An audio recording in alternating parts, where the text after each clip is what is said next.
بسم اللہ الرحمن الرحیم قال النبی صلی اللہ علیہ وسلم هو الشہر الصبر والصبر ثوابہ الجنہ۔ رسول اکرم صلی اللہ علیہ وسلم نے ارشاد فرمایا کہ رمضان المبارک کا مہینہ صبر والا مہینہ ہے۔ صبر کا مہینہ کیسے ہے کہ انسان عام طور پہ اپنے مزاج کے خلاف چیزوں کو برداشت نہیں کرتا، لیکن اس مہینے کے اندر کچھ چیزیں اس کے مزاج کے خلاف آتی ہیں، ان کو برداشت کرتا ہے ہمت کر کے، تو یہ صبر کہلاتا ہے۔ جیسے عام روٹین وہ صبح سے لے کر شام تک کھانا پینا 2 ٹائم 3 ٹائم ہوتا ہے، لیکن اس مہینے کے اندر حکم یہ ہے کہ صبح کھانا ہے پھر شام کو کھانا ہے۔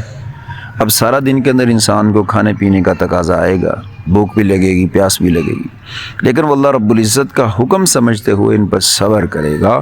اسی طرح رات کو حکم یہ ہے کہ نماز عشاء پہلے پڑھتے تھے، اس مہینے کے اندر 20 رکعت تراویح پڑھنی ہے، جس کے اندر قرآن پاک پڑھنا ہے، سننا ہے۔ اب بظاہر یہ بھی انسانی نفس کے خلاف ہے، مزاج کے خلاف ہے، لیکن وہ اس کو بھی اللہ رب العزت کا حکم سمجھتے ہوئے کرتا ہے، اس پہ عمل کرتا ہے، تو یہ بھی صبر کہلاتا ہے۔ پھر اس کا اجر کیا ہے؟ وہ اللہ کے نبی نے فرمایا وَالصَّبْرُ ثَوَابُهُ الْجَنَّةُ، کہ اللہ رب العزت نے صبر کرنے والوں کے لیے جنت کو تیار کر رکھا ہے۔ اگر انسان یہ سمجھے کہ میرے اس صبر کے بدلے میں اللہ رب العزت نے کیا کیا انعامات میرے لیے تیار کر رکھے ہیں، تو پھر ان چیزوں پہ صبر کرنا مشکل نہیں ہوگا۔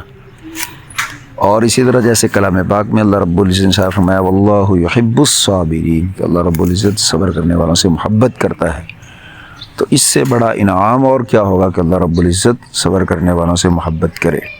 اللہ کریم ہمیں اس مبارک مہینے کی قدر دانے کی توفیق نصیب فرمائے، ہمارے مظلوم امت مسلموں کے حال پر خصوصی رحم فرمائے۔ وآخر دعوانا الحمدللہ رب العالمین۔